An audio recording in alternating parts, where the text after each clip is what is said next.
Thank you for doing that. Good afternoon, everybody. As my colleagues have mentioned, we had the opportunity today to visit Stewart Detention Center, and we had the opportunity to speak to multiple detainees. And unfortunately, we saw a pattern emerge as we spoke with them. I'm going to share one of their stories and then actually directly connect it to our most recent budget that we are working on passing right here in our state for this legislative session. One of the detainees I spoke with has no criminal record, is an asylum seeker from Iran, and has been in detention for almost a year. He recently had the opportunity to be seen by a doctor not inside the detention facility, and that doctor informed him that if he cannot get the care he needs soon, he will die. I want to repeat that. This is an individual with no criminal history, an active asylum case, and by the way, a judge has ruled that he is not deportable. So why is he still being detained? It is unacceptable, it is shameful, and it is cruel. But it is also part of an incredibly troubling trend right here in our state. Those names that you just heard read out loud were people with families and loved ones who missed them. And the reality is they should be here today. In fact, the majority of those deaths happened in Stewart Detention Center, one of the oldest detention centers when it comes to immigration in our state. And yet, even with its longevity, it continues to experience massive structural problems as our state legislators continue to dump more money into this private prison industrial complex. Because the reality is there are people making profit off of people's suffering, off of people's misfortunes, and again, that is unacceptable. In fact, one of the other detainees shared with us that there are prisoners right now doing actual maintenance and other types of work in the facility for no pay. And it is completely legal in our state because of a constitutional loophole that must be closed that effectively keeps slavery legal in our prison system. And last but not least, if Stewart Detention has been around for this long and has been investigated for as long as it has, then what do we expect is going to happen in these potential warehouses that are now going to be turned into detention facilities all around our state? I am deeply concerned that not only is the will of the people being ignored as it pertains to those warehouses, but that these warehouses cannot sustain life. Again, these warehouses cannot sustain life. They do not have the capacity for basic things like showers and bathrooms and clinics and the things that people need to survive. And I repeat, Stewart is almost multiple decades old. And yet we continue to see more deaths there than anywhere else. What are we going to see happen in these warehouses? I am calling on all elected officials at every level of government to support local leaders that have continued to oppose these warehouses, because we cannot have any more deaths and we cannot have any more oppression in our state paid for by our tax dollars and what we are about to spend even more money on this private industrial complex. For now, I'm going to turn it over to State Representative Gabe Sanchez, who will share another story about one of the detainees that we saw today. Thank you, Representative Roman. Thank you all for being here today. I'm Representative Gabriel Sanchez, House District 42. I am a proud son of Colombian immigrants. It was a difficult day today to witness what we did inside of Stewart Detention Center.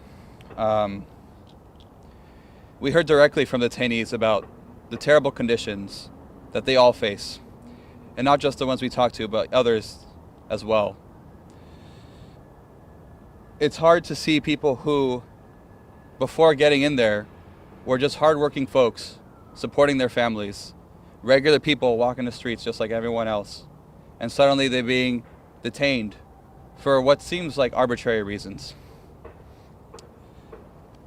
It's unfortunate that we've gotten to a point where we have allowed this to happen in the supposed free democracy of the world. One of the people I spoke with today is disabled and has asked, since he was first detained, for medical attention and specific medical equipment that he needs for his disability, and he has not received it. This individual has been in the U.S. for over 35 years and has a wife and 3 kids waiting for him to return home. This is just one of the many stories of tragedy that are impacting Georgians all over the state. and not just those detained, but the families, the loved ones, the neighbors, and the friends. And this is obviously one of many cases, as we have over 8,700 people detained in Georgia. The fourth highest amount of arrests are here in the state of Georgia. We need to hold ICE accountable. They are a rogue, fascist, authoritarian agency that are ignoring the rule of law and ignoring human dignity and the rights of people. We have to come together to fight back against this. I do want to mention that one of those 8,700 people that was detained last year was Godfrey Wade, a U.S. veteran, Jamaican, who had been here for over 50 years and was suddenly transported to Louisiana without notice and was deported a few days ago. We need to remember that the Constitution applies to all people, not just citizens. We cannot normalize this terror or accept it at the cost of doing business. And we cannot allow a federal agency designed to instill fear to function as an occupying force in our neighborhoods. There are Georgians from all walks of life, as we can see, who are fighting back against this. And we are coming together to ensure that we protect our communities and create a Georgia that works for all of us.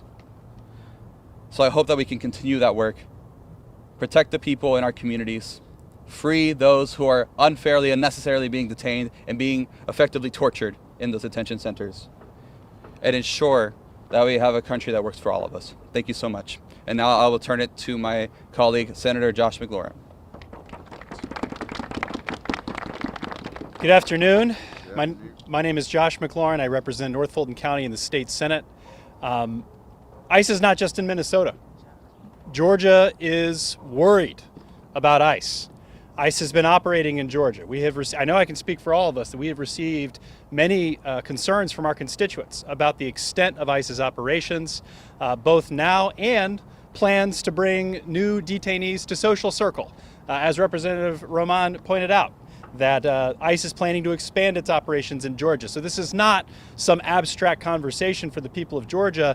This is a real policy crisis happening now, and today we got to see the front lines of it at Stewart Detention Center. I was really honored today to be able to meet Rodney Taylor for the first time, and I want to commend his family on their courage.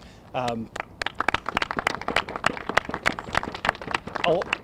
lot of Georgians first heard Rodney's story in September, when there was some news coverage both in Atlanta and around the state around Rodney's detention. He is a double amputee with acute medical needs. One of the things he told me today is that his blood pressure is around 170/100. And anybody who has suffered from a stroke or been prone to a stroke knows that is hospital level, severe stroke risk condition that he is in. But he told me today that the response from the staff at Stewart was just go take your statins, go take your prescriptions, and that should be enough for now. No, he needs to be hospitalized. He needs acute care. He just got a wheelchair a couple days ago for the first time. This is a double amputee we're talking about who does have prosthetics, but he was getting an accommodation in the form of food being delivered to him. And the story that he told me today directly over the phone through the glass was that one time staff saw him standing up and walking on prosthetics, which again is very painful and causes boils. It doesn't necessarily work well all the time. And because staff saw him stand up once and take a couple steps, they decided unilaterally not to deliver his food anymore. And I have Rodney's permission to share all this. I asked him, is it okay if I amplify these specific stories? And he said yes. And you got to think about, even if there's a risk of retaliation, why Rodney would want his story told, even at the risk that the warden and others at the facility may not like that we're here today. And the answer is, when you're in a facility like this for almost a year and your medical needs are being systematically ignored and you're at the risk of dying, what do you have to lose except to tell your story?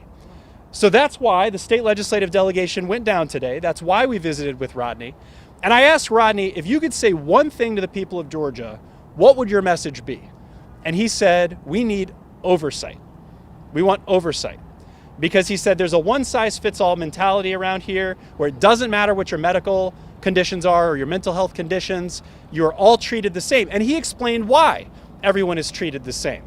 Because ICE, let's look at the big picture policy-wise, is getting this tens of billions of dollars of glut of funding. They want to deport people as fast as possible, so they're hiring people with signing bonuses. They're getting people off the streets, people who aren't qualified for these jobs, people who have no training. And in Rodney's words, he said 19, 20, 21-year-olds are being hired at Stewart Detention Center to run operations. They got no idea what's going on. I mean, no offense to college kids, but they don't know the signs of a stroke. They don't have training to figure out what medical accommodations or disability accommodations are needed. And so what do? They treat everybody the same, except they do have different colored jumpsuits. And Rodney, who is a double amputee, confined to a wheelchair, can barely walk with help, who has terrible blood pressure and is at the risk of acute crisis, is wearing a red shirt. Red meaning the highest level of risk, meaning public safety risk, allegedly, to other people who are detained. Now that's ludicrous. It is ludicrous to say, shame! It is ludicrous to say that a double amputee who is fighting for his life and has been for the better part of a year and has been in the United States since he was 2 is somehow so much of a threat that he deserves to wear red clothing and be classified as a criminal somehow by the Trump administration. So we're here today to amplify Rodney's story and the stories of everybody else that you've heard about, and to make it plain for the conscience of the American people that we are torturing people. We are torturing people in government-run facilities. We are chronically ignoring their medical needs, and in some cases, these people are dying. And it's all happening on our watch. And sitting here today, state legislators can't reverse federal policy or tell Trump what to do, but we can raise our voices. And we can make sure that Georgians know that this is happening with their taxpayer money on their watch, so that when the time comes for us to shift course, we have the political will that we need to put a stop to this and to welcome a brighter day in America than the dark days that we're living through now. We're really happy to answer any questions. Again, I want to thank the family and all these supporters for being here. But free Rodney Taylor! Shame on ICE! Shame on ICE! All right, does anybody have any questions? Does the state government have any power to act? Well, Senate Democrats have introduced a slate of bills. I know House Democrats have followed suit that would put regulations on ICE as operating law enforcement agents in the state of Georgia. Things like making sure they don't wear masks or obscure their identities, creating new civil liability so that if they violate constitutional rights, they can be sued, similar to how there's federal laws about that. We want to create a state law that would bind federal agents, preventing National Guard deployments, and preventing ICE from raiding sanctuaries, schools, places that are sensitive without a judicial warrant. And these are really important state law protections at a time when people don't trust the federal government. The federal government has shown that it is not going to exercise legal oversight over itself. Representative, did you want to? Yeah, and in addition to that, Senator Warnock has introduced an amendment to essentially remove funding for these future warehouses that are going to be popping up to, frankly, hold people, and I have no other way to describe it other than concentration camps.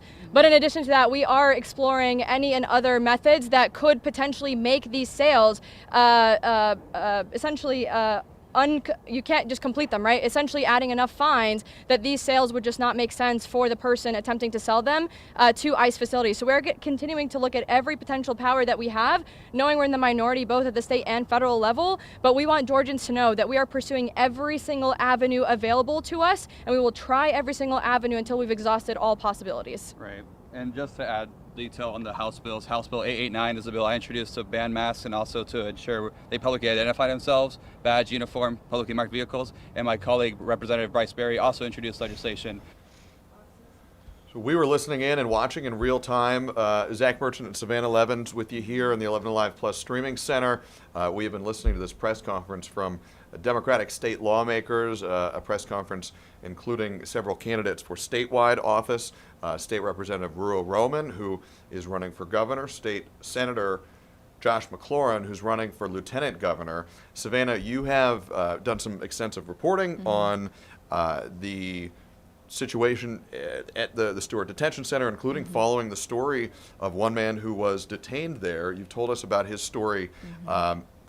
Bring us up to speed on sort of the contours of this conversation around this detention facility? Yeah, well, there have been allegations about mistreatment, lack of medical care, unsanitary conditions from within Stewart Detention Facility. I spoke with Godfrey Wade, who they actually mentioned in that press conference there as one of the cases they cited. But I interviewed Godfrey Wade from Stewart Detention Center and asked him to describe to me the conditions inside.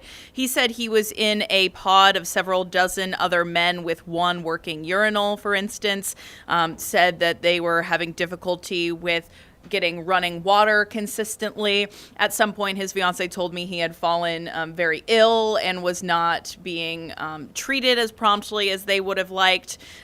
Senator Ossoff actually just released a report in January. They had spent the last year, starting in January 2025 until the report was released in January of this year, 2026, kind of going over some of the issues that they found.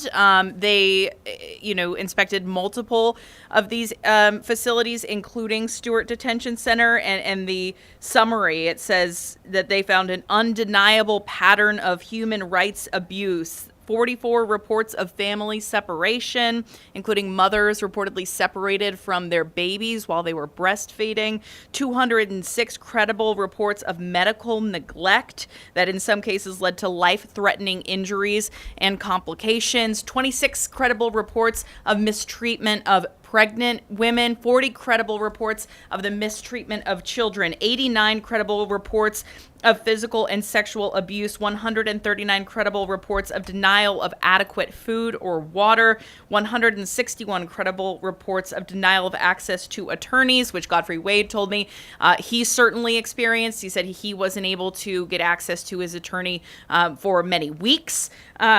181 credible reports of overcrowding and unsanitary conditions. That is something that Godfrey mentioned. He said that he actually had to sleep on the floor in like a little, boat bed situation because there were so many people there and all the beds were taken. 50 credible reports of exposure to extreme temperatures. We're talking about South Georgia here. 102 credible reports of imposed sleep deprivation. So again, these are the findings of Senator Ossoff's team that investigated. So it's interesting now to hear the proposal that the state would be in some way in control of what's happening at these facilities, because right now Stewart is run by CoreCivic, which is a private for-profit company and it is contracted with the federal government. Exactly, correct. So the federal government is the overseeing agency. As it stands now in most states, including Georgia, the state itself doesn't have a lot of jurisdiction over really anything. The operations, the contracts,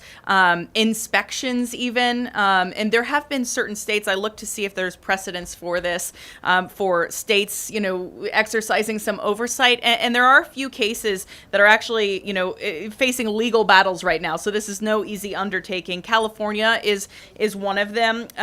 They, voted to allow state inspections of these facilities, arguing, well, they're within our California borders, we should be allowed to do these inspections. And they wanted the Attorney General to be able to review conditions and publish reports. Well, the federal government sued them and said, you're hindering our jurisdiction here. Where does that case stand now? Is that in litigation? It is, yes. So I believe the judge cited in that case, so these are all in litigation still being appealed. It looks like in that case it's still ongoing. I know in New Jersey there was a recent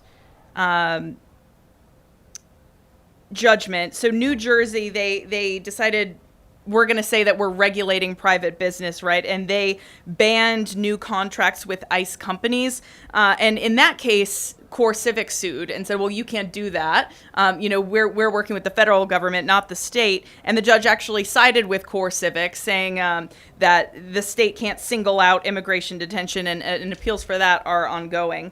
And Savannah, you pointed to something here that we heard a little bit in the press conference about, which is, and I believe it was our Doug Richards who asked this question at the end of remarks from a number of Democratic legislators, state legislators that we saw there. And I believe it was Doug. He said, does the state government have any power to act? The legislators of course, want to, calling for more oversight. State Representative Rural Roman started to point towards some federal efforts. U.S. Senator Raphael Warnock in a recent amendment to pull funding from immigration detention facilities, and some other state legislators pointing to some efforts as well. Important to remember and to note the contours of all of this. The Georgia legislature is controlled by the Republican Party. You heard from all the Democrats there. But they were, and several of the state lawmakers acknowledged, getting this type of legislation moving in a state house where Democrats are the minority party can be tough sledding. Well, and I imagine, to be honest, that the funding issue, the proposal of Raphael Warnock would be something that would be legally challenged. Obviously, I'm not an attorney, but it seems like there's precedent for that they could argue that that's hindering, federal processes. It was interesting when they talked about the regulations that they are hoping to implement in Georgia, and that would be things like, not allowing agents to wear masks. Like, would that fall under a state law and jurisdiction? And could that apply to federal agents? I think that's a good question that hasn't been tested yet. And not to cut you off, Savannah, just because we're a little short on time here, but you get right to the heart of part of this conversation. There, it is state level and federal level, and it is all wrapped up too in this conversation we've been following out of the Capitol in Washington, D.C. about how to and whether to fund the Department of Homeland Security. That funding expires at midnight tonight, and it appears at this point it is on track to lapse in funding to trigger a very narrow one-department shutdown of our government. This is a conversation we know is going to continue. Savannah, we know you're going to stay on top of it. That's right. Thank you very much. Thanks.